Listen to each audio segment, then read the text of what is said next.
রনি, আপনার কাছে আসি। এর আগে যখন আমরা কথা বলছিলাম, আপনি বলছিলেন যে বিরোধী দলের একটা চরিত্র আছে, লাঠির সামনে একরকম, অনুকূল পরিবেশে একরকম, সরকারি দলের সামনে একরকম। এটা আমাদেরকে একটু ব্যাখ্যা করবেন? না, এটা আপনি আসলে কোনো দলের পার্সোনালি আমি বলছি না। আমাদের দেশে 91 থেকেই, 91 না ঠিক, এটা 2001 সন থেকে এই চরিত্রটা চলে আসছে। বিএনপি যখন ক্ষমতায় ছিল তখন অনেক বড় বড় আওয়ামী লীগের নেতা, যাদেরকে দেখলে বাংলাদেশ কেঁপে ওঠে, আমি নাম বলবো না, আমি তো জেলে হাওয়া ভবন সংশ্লিষ্ট যারা বড় বড় পাওয়ারফুল লোক ছিল তাদের সাথে আমি ছিলাম। ফলে I had the chance to come to know the real fact behind the scenario. তো তারা গ্রামে যাবে, বাড়িতে যাবে, এই জন্য হাওয়া ভবনের ওই কর্মকর্তাদের টেলিফোন করে, ভাই তুমি আমার সিকিউরিটি ব্যবস্থা না দিলে আমি কিন্তু এলাকাতে যাব না, কিন্তু রাজপথে মেরে ফেলবো, কেটে ফেলবো, ইত্যাদি ইত্যাদি ঘটনা। অর্থাৎ 2001 থেকে 2006 পর্যন্ত আওয়ামী লীগের যত বড় বড় লোকজন লম্ফ করেছে, আলটিমেটলি পর্দার আড়ালে গিয়ে কেউ ডিজিএফআইয়ের সাথে যোগাযোগ করেছে, তাদের কাছে কেউ টাকা নিয়েছে, কেউ হয়তো হাওয়া ভবনের লোকের হাতে পায়ে ধরেছে, কেউ স্বরাষ্ট্রমন্ত্রীর সাথে পাওয়ার ফ্যাক্টরিগুলো কাজ করেছে। 111-এর সময়টাতে আমি নিজে দেখেছি, ওই সময়টাতে বিএনপি আওয়ামী লীগ গলাগলি করে কান্নাকাটি করেছে, এবং জেলখানার ভিতরে বাইরে, এবং একজন মেজরের সাথে যদি আব্দুল নূর তুষার বা গোলাম মোল্লা রনির সাথে সম্পর্ক থাকছে, মানে ডজন ডজন মন্ত্রী গোলাম মোল্লা রনি আব্দুল নূর সাহেবের বাসায় গিয়া আশ্রয় নেওয়ার জন্য চেষ্টা করেছে 11-এর সময়। এই হলো রাজনৈতিক দলের যে মেরুদণ্ডহীনতা 2001 থেকে শুরু হয়েছে। এরপরে যখন আওয়ামী লীগের পুরো জমানাটাতে, যেহেতু আমি 5টা বছর একেবারে ক্ষমতার কেন্দ্রে ছিলাম, কেন্দ্রে থাকার পরে আজকে যারা বড় বড় কথা বলছেন এই সময়টাতে, যারাই আছেন বিএনপি জামাতের লোক, এদের যে আসল ক্যারেক্টারিস্টিক্স, তারা কখন নেগোসিয়েশন করেছে, কি করেছে, আমার সাথে কি করেছে, অন্য আমার বন্ধুদের সাথে কি করেছে, এজেন্সিগুলোর সাথে কি করেছে, এগুলো সব আমার জানা আছে। ফলে ওখানের যে জায়গাটা, সেটা হলো আস্তে আস্তে করে দ্য পলিটিশিয়ান যারা আছে তাদের সবারই কোয়ালিটি ডেটোরিয়েট করেছে। এদের পলিটিক্যাল যে ক্যারেক্টারিস্টিক্স আমরা বোঝানোর জন্য বলছি, তাদের পলিটিক্যাল ক্যারেক্টারিস্টিক্স, এই ক্যারেক্টারিস্টিক্সে ভাইরাস আক্রান্ত হয়েছে, নিউমোনিয়া হয়েছে, ব্রঙ্কাইটিস হয়েছে। ফলে এটা রাতারাতি করে ভালো হবে না। আপনি সার্কাসের একটা বাঘ, আপনি রাতারাতি এটা বনে ছেড়ে দেন, ও ময়ূর দেখে হার্ট ফেল করবে। আপনি দিয়ে দেখেন যে সুন্দরবনে গিয়ে একটা বাঘ ছেড়ে দেন, ও 1 মিনিট আপনার পা ধরবে, যদি জবান খুলে দেওয়া হয়, বলবো যে তোমার দুটো পায়ে পড়ি, ভুলও আমাকে জঙ্গলে ছিল না, এই জঙ্গলের যত মহিষ আছে আক্রমণ করে আমাকে মেরে ফেলবে, রয়্যাল বেঙ্গল টাইগার। এই জন্য হয় কি, আপনি যে কোনোভাবে যে কোনো ছিল একবার যদি সার্কাস্টিক হয়ে যান, হাস্যকর হয়ে যান যে কোনো মানুষের কাছে, সমাজে, রাষ্ট্রের কাছে, আপনি কোনো অবস্থাতে দ্বিতীয়বার গিয়ে রয়্যাল বেঙ্গল টাইগার হতে পারবেন না। আপনি যদি একবার গোখরা সাপ, আপনার দুটো 20 দাঁত ভেঙে দেওয়া হয় কোনো কারণে, আপনাকে যদি একবার যদি পুলিশ আবার তো গজায়, 20 দাঁত আবার গজায়, সেটা হলো প্রকৃতিগতভাবে। কিন্তু আপনি বেশিরভাগ যখন 20 দাঁত ভেঙে দেওয়া হয়, সাপ বেশি দিন বাঁচে না, তো এই হলো অবস্থা। আমি জাস্ট রূপও করতে বললাম। এরপর হলো যে আপনাকে ধরেন, এখন বাংলা ভাষায় বলি, কোনো দিন নিয়ে যদি ডিবি অফিসে আপনাকে ফ্যানের সাথে ঝুলানো হয়, পা ধরে টানে হয়, হাঁটু ধরে ভেঙে দেওয়া হয়, আপনি শয়নের স্বপ্নে শুধু ওই যাকে বলে স্বপ্ন দেখবেন। আমাকে জাস্ট একজন জামাত নেতা, যে কোনো ট্রমাতেই মানুষের হয়, মানুষ যখন অনেক দুর্ঘটনার মধ্যে দিয়ে যায়, রাইট, এখন ওই অ্যাক্সিডেন্ট, বিমান দুর্ঘটনা বা কোনো কিছু বেঁচে গেলে, রাইট, বা যুদ্ধের মধ্যে দিয়ে গেলে, সেটা তো হয়, কিন্তু মানুষ সেটা থেকে ওভারকাম করে না, ওভারকাম করে নেতৃত্ব গ্রহণ করেছে, আবার সেই কমান্ড প্রতিষ্ঠা করেছে, আমার জানা নেই রাজনীতির ইতিহাসে। আমি জাস্ট একটা উদাহরণ দিই। একজন খুব বড় জামাত নেতা আমার সঙ্গে ছিলেন জেলখানাতে 2012-13 সনে। তো তিনি বেশ সিনিয়র লোক, আমি নাম বলবো না। তো উনি বললো যে রানি ভাই, আমি তো ঘুমাতে পারি না কি জন্য? বলে যে কি হয়েছে? তো বলে যে আমাকে যখন ডিবি অফিসে নেওয়া হলো, একটা ছেলে, বাচ্চা একটা ছেলে, তো আমাকে জিজ্ঞাসাবাদের জন্য ঢাকায় নেওয়া হয়েছে। আমি সিনিয়র নেতা, আমাকে টেবিলের উপর বসানো হয়েছে। আমি যেটা ভাবতে পারি নাই, কথা নাই বার্তা নাই, কোথা থেকে একটা মুগুর এনে আমার 2 হাঁটুর উপরে বাড়ি দিয়ে হাঁটুটা ভেঙে চুরমার করে দিল। কিন্তু এটা তো অন্যায়, অবশ্যই অন্যায়। বন্দীকে প্রহার করা অন্যায়। না, বন্দী না, সে তখন ডিবির ইন্ট্রোগেশনে ছিল। কিন্তু ইন্টারোগেশনের সময় তো প্রহার না না না, তাকে প্রহার করা হয়ে তার পুরো দুটোর হাঁটু ভেঙে দেওয়া তার মানে হয়েছে। অন্যায় করা হয়েছে। অন্যায় করা হয়েছে। এখন বলি যে আমি মানে প্রথমত ইট ওয়াজ এ মানে বিগ সারপ্রাইজ ফর মি, যে এটা কি করে সম্ভব। মানে আপনি ধরেন আমাকে মারবেন, তার জন্য তো রাগারাগি কাটাকাটি, সে হাসি মুখে কথা নয় বাতা না হাসতে হাসতে আমার দুটো পা ফাটাই দিল। এখন ওই যে তার যে অ্যাটিটিউড এবং আমার যে পায়ের যে দুর্ঘটনা, এটা আমি যতবারই শুতে যাই ঘুমাতে যাই আমাকে শুধু এটা পেইন দেয়, আমার পিটিএসডি trauma দেয়। Post traumatic stress disorder. এখন সেই লোক যদি সংসদের বড় নেতা হয়, মন্ত্রী হয়, এমপি হয়, আপনার কাছে কি মনে হয় সে কি আপনার মনে ভয় ধরাতে পারবে? আপনার উপর কমান্ড প্রতিষ্ঠিত করতে ওটাও পারবে? হতে পারে, মানুষ অনেক যুদ্ধ পরিস্থিতির ভেতর দিয়ে এসে সে ভিন্ন মানুষে পরিণত হয়। নেলসন ম্যান্ডেলা আমরা দেখেছি না, এত বছর কারাদণ্ডের পরে সে ম্যান্ডেলা হয়েছে। না, সে ম্যান্ডেলা হয়েছিল উইজডমে। কিংবা আমরা এরকম অনেক উদাহরণ আছে। না, ম্যান্ডেলার যেটা কারাবরণ করে নেতারা, শেখ মুজিবুর রহমান বছর পর বছর কারাবরণ করেছেন। কারাবরণ করেছে উইথ রেসপেক্ট আর ডিগনিটি। তো সেই রেসপেক্ট এবং ডিগনিটি ফিরিয়ে দেওয়া তো একজন রাজনৈতিক নেতার কাজ। রাইট। তাহলে যিনি ক্ষমতায় থাকবেন বা ভবিষ্যতে ক্ষমতায় আসবেন তাদের দায়িত্ব হবে সেই রেসপেক্ট ডিগনিটি ফেরত দেওয়া। এএনসির হাজার হাজার নেতাকর্মী মানে জেলখানাতে গিয়েছিল পিটার ডি বোথার সরকার আমলে, ইনক্লুডিং যাকে বলা হয় নেলসন ম্যান্ডেলা। তো নেলসন ম্যান্ডেলা একটা উইজডম নিয়ে সেখান থেকে বের হয়ে আসছেন, বাকি কেউ কিন্তু ফিরে আসেনি। আবার কারাগারে, পাকিস্তানের কারাগারে হাজার হাজার নেতাকর্মী গেছে, একজন বঙ্গবন্ধু সেখানে যেভাবে সার্ভাইভ করেছেন অন্য কেউ কিন্তু সার্ভাইভ করতে পারেনি। ইমরান খান আছে এখন। ইমরান খানের যে অবস্থা, ইমরান খান বের হতে পারবে না। ভুট্টো ছিলেন না, ভুট্টো বের হতে পারেনি, তার লাইফ পুরো শেষ হয়ে গেছে, পুরো লাইফটা শেষ হয়ে টুট শব্দই করতে পারেনি। ইভেন আরও আমি নাম বলবো না এখন, এই যে অনেক বড় বড় বাইরে হম্বিতম্বি দেখিয়েছে সেই সমস্ত মানুষ ফাঁসির মঞ্চে গিয়ে কিভাবে কান্নাকাটি করেছে সেই কথা যদি বলি আপনি অবাক হয়ে আমরা যাবেন। এই বিষয়গুলোকে রেসপেক্ট করি, আমরা Right. শ্রদ্ধা করি। একান্ত আমার যে বক্তব্যটা হলো কি জানেন, যে জেলখানার মধ্যে আপনি যে রাজবন্দী, আপনাকে সম্মান দেখাতে হবে। এখন তো নাকি মর্যাদা রাজবন্দি নেই এবং না, সেভাবে দেয় না। তো ডিভিশন দেওয়া হলেও 1 মাস 2 মাস দেরি হয় এবং ডিভিশনের অনুমতি নাকি ডিসি সাহেবের কাছ থেকে আবার নিতে হয়। Right. তো আদালত যাকে ডিভিশন দিবে তাকে আবার ডিসি সাহেবের পারমিশন কেন নিতে হয়? আমি ওটা জানি না, কিন্তু এখন যদি এই জমানাতে একজন বঙ্গবন্ধু, একজন শেখ হাসিনা, ইভেন বেগম খালেদা জিয়া, তারা যে সময়টাতে জেলখানাতে ছিলেন এবং জেলখানাতে থেকেও দল পরিচালনা করতে পেরেছেন, কিন্তু এখনকার যে রাজনৈতিক পরিস্থিতি, আপনার কোর্টে উঠানোর সঙ্গে সঙ্গেই ডিম মারা হবে, জুতো মারা হবে, কিল ঘুষি মারা হবে, ফ্লাইং কিক মারা হবে। তার মানে ফ্যাসিজম বিতাড়িত হয় নাই বা না, বিতাড়িত না, হলেও ফ্যাসিজম যায় নাই। আপনি এই যে এই সময়টাতে ইনুস সাহেবের জমানাতে যেভাবে সাবের হোসেন চৌধুরীর মতো মানুষকে ফ্লাইং কিক মারা হয়েছে, ক্যান ইউ ইমাজিন? সাবের হোসেন চৌধুরীর মতো মানুষকে সারা দুনিয়া তাকে ভদ্রলোক হিসেবে জানে।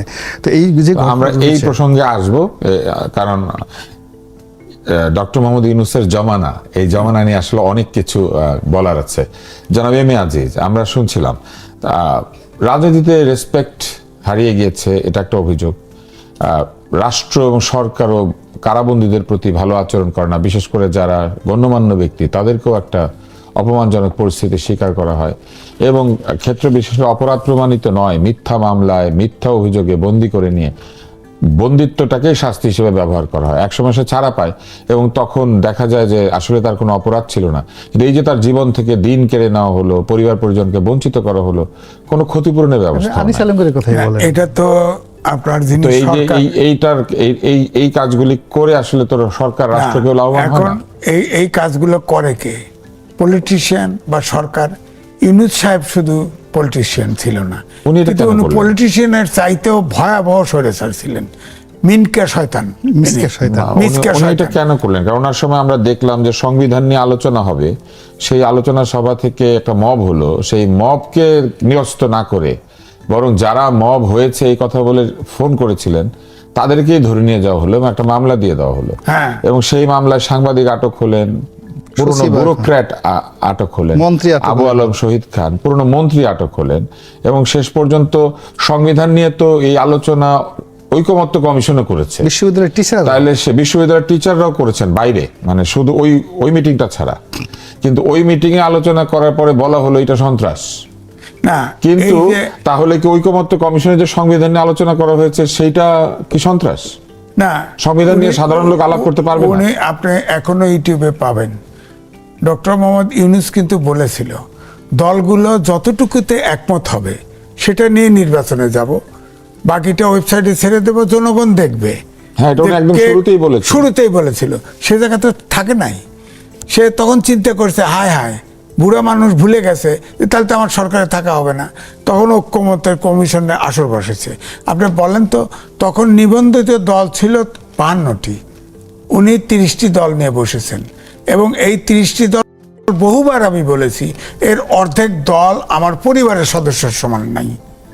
এই দলের কাছে কি দলগুলো 30টা দলকে এই দেশকে লিজ দেওয়া উনি হয়েছে? কথা কি দিতেনি কথা না রাখার জন্য? কেননা উনি রোহিঙ্গাদেরকে কথা দিয়েছিলেন এই রমজানে তারা নিজের বাড়িতে ঈদের জামাত পড়বে। এখন উনি কোনো খবরই নিচ্ছেন না, রোহিঙ্গাদের যায়ও না, উনি যাচ্ছেনও না। উনি, আমি বললাম মিসকে শয়তান। তারপর উনি বলেছিলেন আমার সমালোচনা করেন মন খুলে, তারপর সমালোচনা করলো আর আনিস আলমগীরকে ধরে নিয়ে বন্দি করে দিল, দেখেন আবু আলম শহীদ খানকে বন্দি করে দিল। না, আমি বলি 200-250-র বেশি সাংবাদিক গ্রেপ্তার হওয়া আছে। তার ভিতরে ধরেন পান্না এবং আনিস শুধু কোনো উপায় নাই বেল পায়ে চলে আসছে, তাও সরকার পরিবর্তন হওয়ার পরে।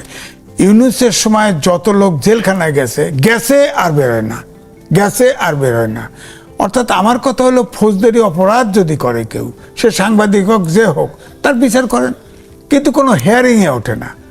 একমাত্র তার টার্গেট, এটাই বলা হয় প্রতিশোধ, একমাত্র শেখ হাসিনা এবং তার কয়েক। উনি তো বলেছিলেন যে আদালতকে উনি স্বাধীন করবেন, এই যে সংস্কারের মধ্যে আছে আদালত স্বাধীন হয়ে যাবে, তাহলে কি উনি আদালতকে প্রভাবিত করতেন? না হলে আদালত কেন এরকম করবে? উনি যদি আদালত এবং আইন মানতেন, সংবিধান মানতেন, তাহলে এই যে রাষ্ট্রপতি সাক্ষাৎকারে বলেছে না 18 মাস ক্ষমতায় ছিল, একদিনও তো তিনি গোপন চুক্তি করেও রাষ্ট্রপতির কাছে দেখা হয়নি, তার দেখা করেন নাই।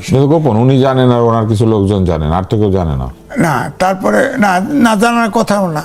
রাষ্ট্রপতি এখন যেভাবে আছে, শাহাবুদ্দিন সাহেব বলেছিল যে একমাত্র কবর জিয়ারত ছাড়া প্রেসিডেন্টের কোনো ক্ষমতা নেই। অ্যাডভোকেট হামিদ সাহেব বলছে না, একটা রাষ্ট্রপতি হওয়া মানে বড় জেলখানার মধ্যে থাকা। হ্যাঁ, এটা বলেছে। তো রাষ্ট্রপতির তো কিছু করার নাই, যা সরকার। কিন্তু দেখা গেছে সে বলছে যে অনেক প্রজ্ঞাপন জারি হয়েছে সে জানে না, আবার অনেক প্রজ্ঞাপনে একবার প্রেসিডেন্টের দাওয়াত হয়েছে, তাকে লিখে দিছে সে অসুস্থ, সেটা যেন সে স্বাক্ষর করে দেয়, স্বাক্ষর করে দিতে বাধ্য হয়েছে। এই জন্য আমি বলছি, ডক্টর মোহাম্মদ ইউনূস ক্ষমতা নেওয়ার সাথে সাথে এক্সিকিউটিভ অর্ডারে তার বিরুদ্ধে মামলাগুলো প্রত্যাহার করে নিয়েছে। এবং তারপরে সে যত এই আপনার গ্রামীণ ব্যাংকের নামে, গ্রামীণ ফোনের নামে নানানভাবে তিনি লুটতরাজ করেছে। এমন বলে যে তাকে আগে তো পারমিশন দেওয়া হয়নি, এই জন্য আপনি উত্তরা দিয়ে বাড়ি যান, পুরা অঞ্চলটা তার। না, সেটা হয়তো উনি কিনেছেন। হ্যাঁ, কিনেছেন তো, টাকা করতে পাইল। গ্রামীণ ব্যাংক তো আয় করার কথা না, এটা তো নন প্রফিটেবল অর্গানাইজেশন। তার থিওরি, উনি বক্তৃতা দিলে অনেক টাকা পান, এটা আমরা জানি। অনেক টাকা দিয়ে বাড়ি কিনে ফেলানো যায় না, অনেক টাকা দিয়ে বাড়ি কিনতে ভালো নয়। উনি এমনই ছোট মানসিকতার, দুটো উদাহরণ দিই, যে উনি নোবেল প্রাইজ পেয়েছেন। অনেকে বলে নোবেল প্রাইজ টাকা পয়সা দিয়ে পাইছে, এটা বাদ দেন, পাইছে তো, সেটার উপরে ট্যাক্স মকুব, আরও যদি ভবিষ্যতে কেউ ট্যাক্স লাগবে না গেল। 2 হলো, দেখেন প্রথম সংসদ অধিবেশনে তাকে দাওয়াত করেছে, সে গ্যালারিতে বসে আছে। বলেন কতটা ছোট মানসিকতার হলে হয়, যে ইলেকশনই দিতে চায় না, মানুষ বিশ্বাসই করে। উনি ইলেকশন দিয়েছেন, মানে উনি ইলেকশনের ব্যবস্থা করেছেন, বাধ্য হয়ে করেছেন। দেশ অচল বানায় ফেলছে, সে বুঝে ফেলছে। আবার ডিপ ট্রেড তো তার, আবার এই যে সাখাওয়াত সাহেব বলছে না, গুলশানে আসে আবার কয়েকজন আলাদা আলাপ করতে। আপনি এই আলোচনাটা মনে রাখেন, কারণ আমরা তাদের যে কাজকর্ম করেছে সেটা নিয়ে একটা বই বের হয়েছে, এবং সেই বইয়ের মধ্যে তাদেরকে লেখক নম্বর দিয়েছেন। ইরফান শেখ নামে একজন লেখক। আমি জানার চেষ্টা করছিলাম তিনি কে, দেখলাম যে তিনি একজন বেশ শিক্ষিত এবং মার্জিত ব্যক্তি। তিনি জুলাই আন্দোলনের পক্ষের ছিলেন এবং একাধিক বইও লিখেছেন। 3 শূন্যের পৃথিবী নিয়ে বই লিখেছেন, তারপরে আরও বই লিখেছেন, এবং তিনি এইবার এই বইটা লিখেছেন। যদি একই ব্যক্তি হয়ে থাকেন, কেননা আজকাল তো বইয়ের মধ্যে লেখকের ছবি থাকে, কিন্তু এই বইটার মধ্যে লেখকের ছবি নাই। তিনি সবচেয়ে বেশি নম্বর দিয়েছেন আসিফ নজরুলকে, সেখানে তিনি 8-এর বেশি নম্বর দিয়েছেন, এবং তার একাধিক মন্ত্রণালয় ছিল, সব জায়গাতে তিনি অনেক নম্বর দিয়েছেন। 2-1টি জায়গাতে তিনি কোনো নম্বরই দেন নাই, তার মধ্যে একটি হচ্ছে তথ্য মন্ত্রণালয়, তিনি খুবই হতাশা ব্যক্ত করেছেন। ধর্ম মন্ত্রণালয়কে তারও বেশি নম্বর দিয়েছেন, ধর্মমন্ত্রীকে। আর খুবই নিম্ন নম্বর দিয়েছেন পরিবেশ মন্ত্রীকে, তারপরে আইনমন্ত্রীকেও তিনি এত নাম্বার দেওয়ার পরেও অন্যান্য জায়গাতে তিনি কম নম্বর দিয়েছেন। তবে সাখাওয়াত সাহেবকে তিনি বেশ কিছু নম্বর দিয়েছেন। স্বরাষ্ট্রমন্ত্রীকে তিনি একেবারে ধূলিসাৎ করে দিয়েছেন, একেবারে নম্বর না দিয়ে, এরকম করেছেন তিনি। আমরা একটু জানতে চাই আপনার কাছে যে অন্তর্বর্তী সরকারের প্রধান উপদেষ্টা কথা দিলে কথা রাখতেন না, এটা একটা অভিযোগ সবাই করছেন। এবং তিনি নিজের ব্যাপারে বেশি মনোযোগী ছিলেন, অন্যদের ব্যাপারে কম। তার নিজের প্রতিষ্ঠানের ব্যাপারে সুবিধা নিয়েছেন, এমনকি পদ ছাড়বার আগে নিজেকে ভিআইপি ঘোষণা করে 1 বছরের জন্য সব ধরনের নিরাপত্তা ব্যবস্থা তিনি নিয়েছেন। শুরুতে আপনি একটা নিরাপত্তার গল্প বলছিলেন তো একটু আগে, যে এলাকাতে যাওয়ার আগে বিভিন্ন মহলের সাথে যোগাযোগ রেখে ভয়ঙ্কর সব রাজনৈতিক নেতারা দেখা যায় যে কাচুমাচু করে বলে যে আমার নিরাপত্তাটা দিও। তো উনি তো পুরো রাষ্ট্রের কাছ থেকে নিজেই সাইন করে নিজের নিরাপত্তা, নিজেই নিজেকে ভিআইপি ঘোষণা করে এটা নিয়ে নিলেন। আপনার কি মনে হয় আসলে গত অন্তর্বর্তী সরকার কি কথা দিয়ে আসলেই কথা রাখে নাই? মানে তাদের বিরুদ্ধে যদি অনেক কথা বলতে হয় তাহলে এটা রীতিমতো মহাকাব্য হয়ে যাবে। কিন্তু একথাও সত্য যে যে পরিবেশ এবং পরিস্থিতিতে শেখ হাসিনার পতন হয়েছিল, ওই সময়টিতে জাতি যেভাবে ঐক্যবদ্ধভাবে ডক্টর মোহাম্মদ ইউনূসের উপর নির্ভর করেছে, তাকে বিশ্বাস করেছে, ভালোবেসেছে, এটা আমার দৃষ্টিতে নজিরবিহীন। এত বিশ্বাস ভালোবাসা সম্ভবত বঙ্গবন্ধু ছাড়া দ্বিতীয়বার বাংলাদেশে আর কেউ পায়নি। তো সেই ভালোবাসার জন্য তার যে মর্যাদা দেওয়ার দরকার ছিল, তার যে অ্যাক্টিভিটি করার দরকার ছিল, এটা তিনি করতে পারেননি বা তিনি করেননি। এবং এখন সেটিকে তিনি ইচ্ছে করে করেননি নাকি তার পারিষদ বর্গের কারণে করেননি, এটা প্রশ্ন সাপেক্ষ। কিন্তু যদি তার কতগুলো ক্যারেক্টারিস্টিক্স দেখেন, তার পরিবারের বেশ কয়েকজন লোককে আমরা চিনি।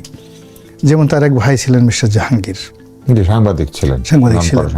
তারপরে ইব্রাহিম, অধ্যাপক ইব্রাহিম, উনি শিক্ষক, একজন শিক্ষক ছিলেন, কুইজের অনুষ্ঠান করতেন। হ্যাঁ, আমি তার কুইজের অনুষ্ঠানে অংশ নিয়েছি। রাইট। তো এখন দেখেন শিক্ষাবিদ এই মানুষগুলো কিন্তু ব্যক্তিগত পারিবারিক জীবনে তাদের অনেক দৈন্যতা ছিল, মানে অর্থনৈতিকভাবে তারা কেউ সচ্ছল ছিলেন না। তো তারা কি তাদের জীবনযাত্রায় তো ভালো সচ্ছলতা আমি অতটা সচ্ছল দেখিনি, কিন্তু সেই দিক থেকে আমি যেটা বলছি যে তারা তার বড় ভাই মানে ডক্টর মোহাম্মদ ইউনূসের যে এত বিত্ত বৈভব, তো সেখান থেকে কে কিছু একটা পেয়েছেন, জীবনে গ্রহণ করেছেন, দেওয়া হয়েছে, এরকম কোনো নজির নেই। কিন্তু দেখা গেল যে যখনই ডক্টর মোহাম্মদ ইউনূস রাষ্ট্র ক্ষমতায় পেলেন, মুহূর্তের মধ্যে তার যেখানে যেখানে যত কানেক্টিভিটি আছে সবাইকে তিনি তার মতো করে প্রতিষ্ঠিত করলেন। এটা সাধারণত কৃপণ মানুষের একটা লক্ষণ। কৃপণ মানুষ তার নিজস্ব সম্পদ থেকে কখনো কিছু করে না কারোর জন্য, আপনজন কাউকে করে না সাইকোলজিক্যালি। আর তার কাছে যদি তৃতীয় পক্ষের ধনসম্পদ আসে, অন্যের ধনসম্পদ আসে, সে সেটা একেবারে লুটের মাল হিসেবে, গণিমতের মাল হিসেবে বিতরণ করতে থাকে। তো উনি এই রাষ্ট্র ক্ষমতায় বসার পরে এমন সব কাজকর্ম করেছেন যেটা জীবনে করেননি। উনি সবসময় সাধারণ জীবনযাপন করতেন, কিন্তু দেখা গেল যে সেই বিজনেস ক্লাসে পুরো প্লেন ভরে ভরে আওয়ামী লীগের নেত্রীর মতোই করে তিনি বিদেশে সফর করেছেন। এরপর শেখ হাসিনা যে ধরনের দামি দামি হোটেলে থাকতেন, তার সাথে আরও বেশি বেশি দামি দামি হোটেলে ছিলেন। লাস্টবার যখন লন্ডন বৈঠক হলো, উনি যে হোটেলে ছিলেন সেটা 40 লাখ টাকা পার ডে। উনি যে স্যুটে ছিলেন, যে রুমটাতে ছিলেন, সেটা ভাড়া ছিল ইংল্যান্ডে পার ডে 40 লাখ টাকা।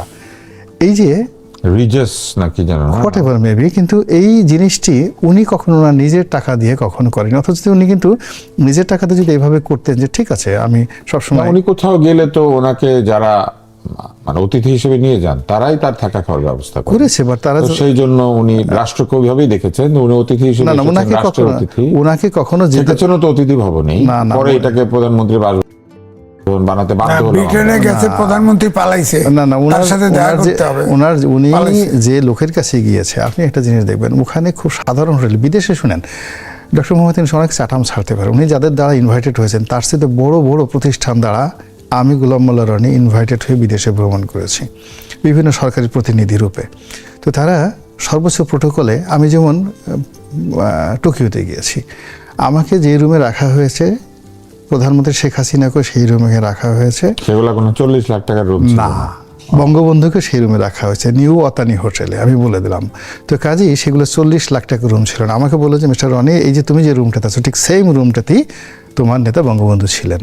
তো আমি তো বুঝতে পেরেছি যে এখানে একটা মানে সেমি ফার্নিশড একটা মানে যাকে বলা হয় স্যুট ছিল, একটা ড্রয়িং রুম আছে আর 2টো বাথরুম আছে, এই দ্যাটস ওকে। এটা 40 লাখ টাকা ভাড়া ছিল না।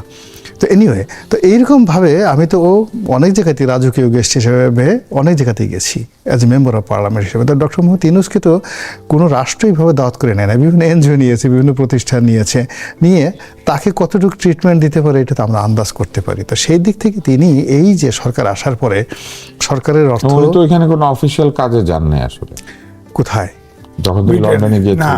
না না, সে যেখানেই যত কাজে গেছে এই 17 মাসে সে যা কিছু করেছে, যত টাকা রাষ্ট্রের ব্যয় করেছে, এটা তার ব্যক্তিগত জীবনের সাথে মানানসই ছিল না।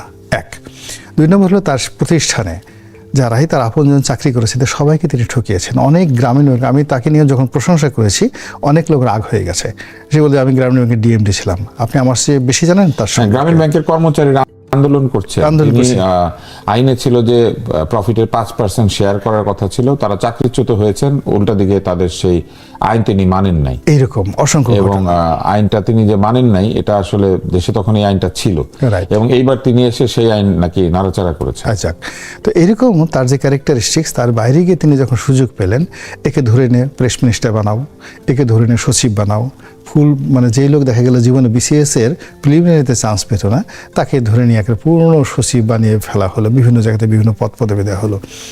এতে বোঝা যায় যে এটাকে তিনি একটা গনিমতের মাল, লুটের মাল হিসেবে ট্রিট করেছেন। জনগণের বিশ্বাস এবং ভালোবাসা হিসেবে তিনি এটাকে সম্মান দেখাননি। ফলে তার উপরে আল্লাহর যে নেয়ামত ছিল, বরকত ছিল। শুনুন, আপনি যখন অযাচিতভাবে কোনো একটা জিনিস পাবেন, ধরে নেবেন যে এটা আপনার জন্য একটা ব্লেসিং, এই জন্য আর সেটা মর্যাদা করতে না পারেন, এই জন্য এটা তার জন্য ফলে এটা তার জন্য এতটা বুমেরাং হয়ে গেছে যে এখন চারিদিকে শুধুমাত্র ফাঁসির দড়ি নাচানাচি করতেছে। এমনি আজ আপনার কাছে আসি, আমাদের হাতে বেশি সময় নাই, আমরা আসলে মুগ্ধ হয়ে জনাব গোলাম মাওলা রনির যে বিশ্লেষণ সেটা শুনছিলাম। এই যে একটা পরিস্থিতি তৈরি হয়েছে, যে পরিস্থিতিতে উনি যা যা কথা দিয়েছেন সেই কথাগুলি রাখেন নাই, এবং অনেক কথাই রাখেন নাই, সব যে রাখেন নাই তা নয়, অনেক কথাই রাখেন নাই, এবং তিনি বলেছিলেন যে মানুষ একটা নিরাপদ পরিবেশ পাবে, কিন্তু আমরা মবের খপ্পরে পড়লাম। উনি বলেছিলেন যে একটা সমাজ তৈরি হবে, যে সমাজটা শান্তিপূর্ণ হবে, কিন্তু আমরা শান্তি তো পেলামই না, উল্টা দেখলাম মুক্তিযোদ্ধা থেকে শুরু করে বড় বড় মানুষদেরকে অপমান করা হচ্ছে, এবং যারা তাদেরকে অপমান করে তাদেরকে তিনি মাথায় হাত বুলাচ্ছেন। তারপরে আমরা দেখলাম উনি রোহিঙ্গাদের দেওয়ার কথা রাখলেন না, আমরা দেখলাম যে আমাদেরকেও যে কথা দিয়েছিলেন সেই কথাও ঠিক মতো রাখলেন না। উনি বিদেশে গিয়ে বললেন যে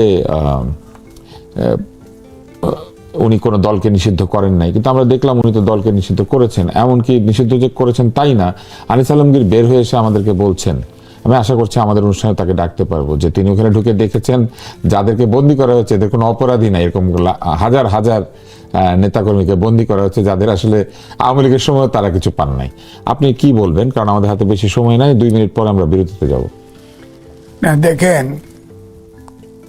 অনেকেই আমাদের জাতির দুর্ভাগ্য, আমিও তার পক্ষে লিখেছি পত্রিকায়, ছোট পত্রিকায় লেখা ছাপাইছি, তার লেখা কেউ ছাপে না, যখন 6 তলায় উঠায় তার পক্ষে টকশো কথা বলেছি, কারণ আমি মনে করেছি বিশ্ববিখ্যাত তাকে উঠানামা করছে, আমি তাকে মনে করছি সে একটা বিখ্যাত লোক, এইটা আমাদের দেশটাকে যত সম্মান তার প্রাপ্য সেটা তো আমরা চাই যে তাকে সবাই সম্মান করুক। কিন্তু এটাও তো আলোচনা শুরু হয়েছে, 18 কোটি লোক বোঝে নাই, শেখ হাসিনা তাকে বুঝতে পারছে, একমাত্র শেখ হাসিনা বুঝতে পারছে।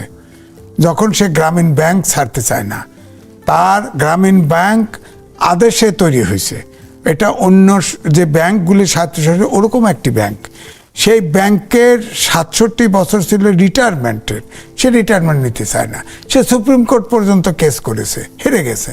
হ্যাঁ, পরে তো বুঝলাম সেটা তো আসছে সেই দেশটাকে ফোকলা করে দেওয়ার জন্য, বাইরের কোনো এজেন্ডা বাস্তবায়ন করার জন্য। তার কিসের 3-0? তার 3-0 বলেন পভার্টি। এখন তো সারা দেশটা আউলে ফেলাইছে, সারা দেশে মধ্যবিত্ত নিম্ন মধ্যবিত্ত চলে গেছে, নিম্ন মধ্যবিত্ত হতদরিদ্র। বিশ্বব্যাংকের রিপোর্ট 3 কোটি লোক বেকার, 3 কোটি লোক হ্যাঁ, অনেক চাকরি মানুষ নেই। দরিদ্র হয়ে গেছে আবার নতুন ভাবে। বানায় দিছে সে, বানায় দিছে, কারণ সে তো লুটপাট করছে। ধরেন লুটপাটের অন্ত নাই, তার হিসাব আমার কাছে আছে। সে সব বিদেশি, তার ওই যে অনেক কমিশন করছে, তার সরকারের ভিতরে সব বিদেশি ভালোবাসা ডেকে এনে এর ভিতরে ঢুকাইছে 17 জন, তাকে সহ 17 জন। হ্যাঁ, সে বিদেশি। আমি তো বলতাম, বহুবারই বলেছি, এটা তো আমরা বর্গী সরকার, বিদেশি সরকার, লুটপাটের সবগুলোর ভিতরে দুদকে এবং শুরুতেই তার নিজের মামলাগুলি তিনি রফা করেছেন। এক্সিকিউটিভ অর্ডারে সেটা তুলে নিয়েছেন।